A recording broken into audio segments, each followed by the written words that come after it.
everyone. Welcome to the very first episode of the JBCN School Mulund podcast, The Inspiring Encounters. We are your hosts. I am Arjun Kumar from grade 7. And I'm Kimaya Kathrani from grade 6. Arjun, I'm so glad that we both got this opportunity to host this podcast for our school. Isn't it exciting? I just couldn't wait for us to go live and meet inspiring personalities. Kimaya, I'm 100% sure that our listeners are also on the same page and are going to love this experience. So let's start and take this ahead.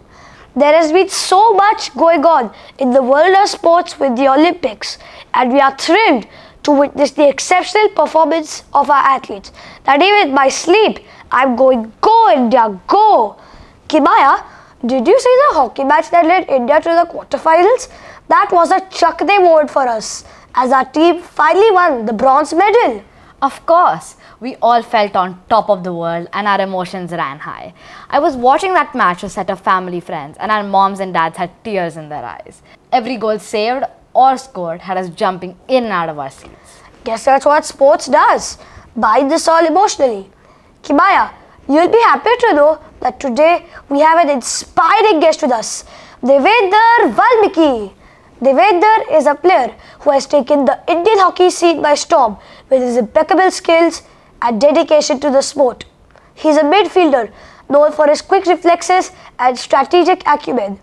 His journey from a young boy with a dream to an international hockey sensation is nothing but remarkable. Let's give a big round of applause and a warm welcome to Mr. Valmiki, a distinguished hockey Olympian. Thank you so much for having me. It's an honor to have you with us, Devinder sir. Let's start from the beginning. Can you tell us a little bit about your early life, school, and how you got into hockey? The reason for me coming into hockey was completely because of my brother. Walmiki. He's a former international hockey player who represented India in the World Cup and has 90 plus caps for the country, and he is my inspiration. He was the reason I came into hockey at the age of 7, and that's how I started my journey. That's incredible, sir. Surely is, Kimaya. Devinder sir, I am also keen to know, who are your role models in the field of hockey? Is there any incident or personal experience that you would like to share with us? My role model is Mr. Dhanraj Pillai. A former Indian hockey player who has played 4 Olympic, 4 World Cup, 4 Asian Games, 4 Commonwealth Games. I think the record says it all. He is the biggest superstar of Indian hockey, and he is my role model, my idol, my mentor. I look up to him, and whatever I am today, it's all because of his blessing and support and guidance. Thank you for sharing this lovely experience with us, as such moments are what we cherish throughout our lives. So, as learners, we sometimes find it tough to balance our daily chores, be it school, friends, hobbies. If you can share, how do you maintain this balance, and what are some of the challenges you face both personally and professionally? Well, I think I faced a lot of challenges. Though I didn't come from a family which had everything, to provide. Honestly, I was from a very poor family and who lived in 10 by 10 slum house in Mumbai in Marine Lines, and my parents lived 40 years without electricity, water connection. So that's my journey, where I started. And then at the age of 7, when I came into hockey, and I had a dream of playing for the country, and slowly, gradually, it went on.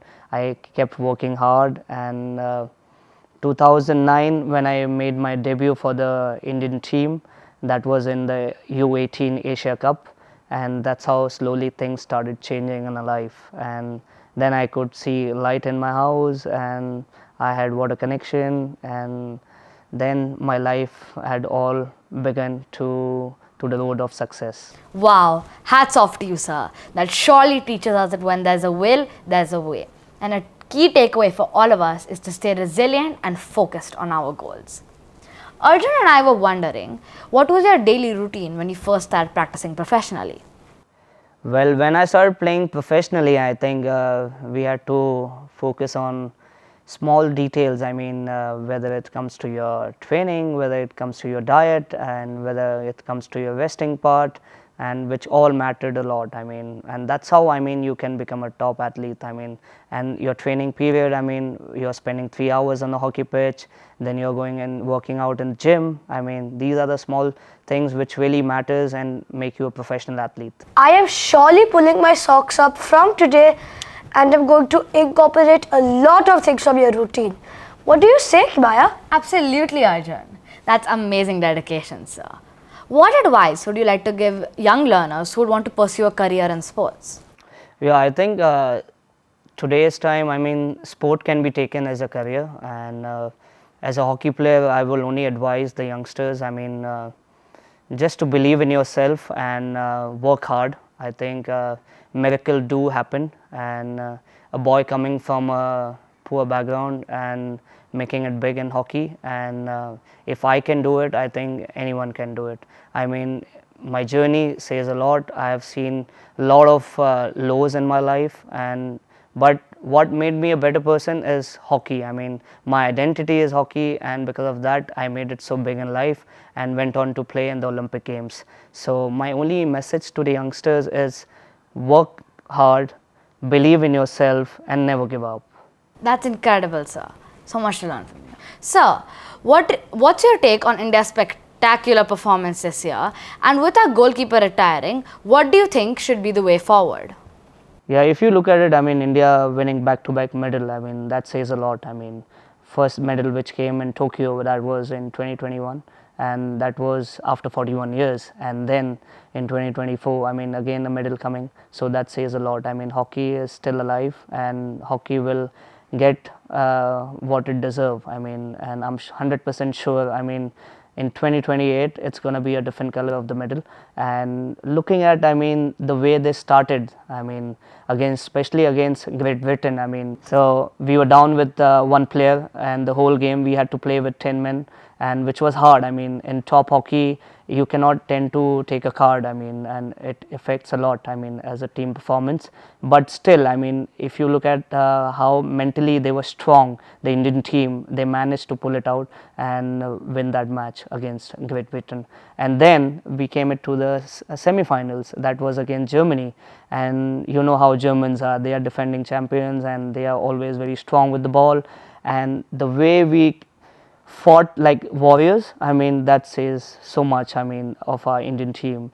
They were mentally prepared, they knew that it's going to be a hard game, it's going to be a tough one for us, but we pulled it out, I mean, till the last minute until we got the goal against, I mean, but it was a takeaway, I mean, that was a room for improvement. I mean, we knew that we lost a big medal against Germany, we lost that game, but we had to keep our head high and be ready for the bronze game, and which we did against Spain. And then talking about Srijesh, I mean, he was my roommate. We played together in 2016 Rio Olympics. Before that, we did together Champions Trophy, World Hockey Championship.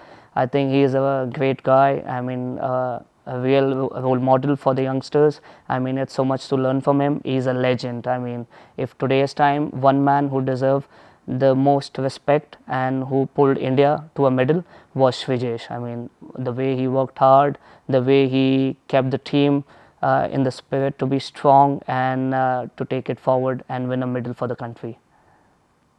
And of course, I mean, as you all know that 2028 LA is hosting the Olympic Games, so we all are prepared. I mean, it's going to be a new cycle again, and we have to look what better we can do now. Srijesh retiring, it's already a tough call. I mean, as an Indian, you have to look for a better goalie now, so it's going to be hard, but it's not impossible. I think we have the cycle of the goalkeepers which are already training, and those who are there in the national camp.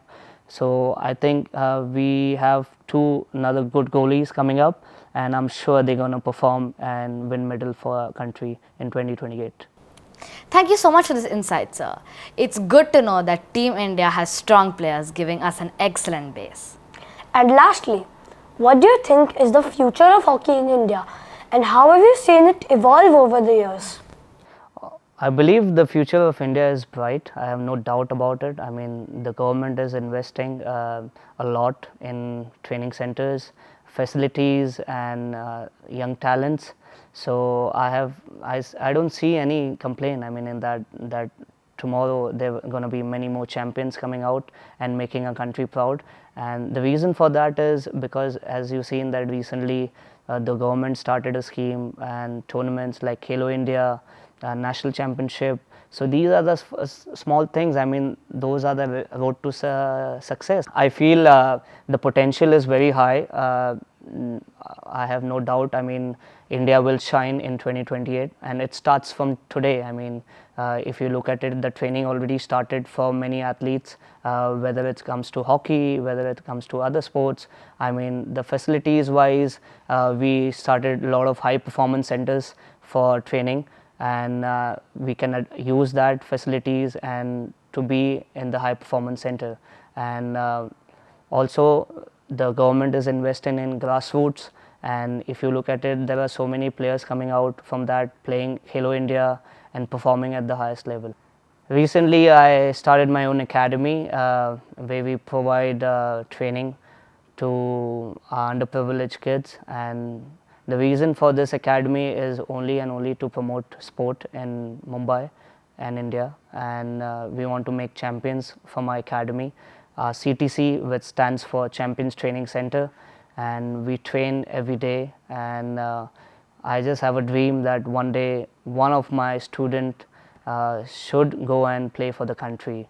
And the reason for this academy is only because when I started at the age of 7, when I had nothing, and I was supported by a lot of coaches, my mentors, and they brought me into hockey, and they wanted me to do big in life. And then today I look it back, I mean, I wanted to give it back to my society, my hockey. So I started this academy during COVID. That time we were not up and running, but from last 3 years, which we have been doing and investing in players. We started with 3 players, and today we proudly say that we have 35 kids, those who are working, and some of them already played sub-juniors, juniors, and few of our kids are into the national camp as well. When you're on the field, there's constant pressure to perform to perfection. So how do you overcome that pressure? I would take you a little back. I mean, when I started my journey, I mean, so obviously when I used to go to school, there was a pressure. I mean, you have to get up in the morning and go to the school. Their parents they used to be loud at you, get up in the morning, go to school. They used to sometimes hit you like, come on, you have to go and study. And then when you go to school, you used to look at your teacher, and they used to be loud at you again that, come on, you need to study, focus on your studies. And then it was a pressure again. And then after that you come to home, once you're back home, so there's again a pressure, you're not eating on time. So mom used to be scolding every time like, you're not eating properly. That was a pressure. And then when you go for training, your coaches are being loud, they are every time behind you, come on, you're not working hard, you need to train. And that's also one kind of a pressure, I think. And then when you go for the matches, that equally brings that same pressure to you. So what I decided, and with the over time, I mean, slowly, gradually I adapted this. That was like, of course, why not? I mean, this pressure is always going to be there whole my life. I mean, how can I change it? And I decided to change it with pressure to passion. And because I worked so hard, and today when I play top level hockey and at the highest level, I always take this as a pressure to passion, and then I perform, and I perform more freely and without any stress, and I'm doing my best on the pitch.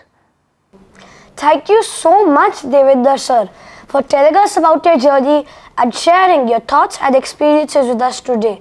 It's been really inspiring to learn about your voyage and all the hard work that you have put in. We appreciate all the tips and advice that you have given. We will definitely remember and try to implement these as we work on our own goals. You're truly a great role model. I'm sure our listeners are as inspired as we are. Thank you. It's a pleasure talking to you both. As we wrap up today's episode, it's essential to reflect on the significance of the day we're releasing this podcast on, National Sports Day, celebrated on August 29th. This day honors the birth anniversary of hockey legend Major Dhyan Chand, one of the greatest sportsmen India has ever produced. National Sports Day reminds us the power of sports to bring people together, inspire excellence, and foster national pride. On this day, coaches are recognized for their efforts by presenting them with the prestigious Dronacharya Award. Thanks for the insight, Kibaya. And with this, we wrap up with today's session. Keep watching, keep waiting, and soon we will release another exciting episode from our series, the JBCN International School Mulund podcast, the inspiring encounters. Thank you for tuning in, everyone. Ciao, adios, sayonara, namaste.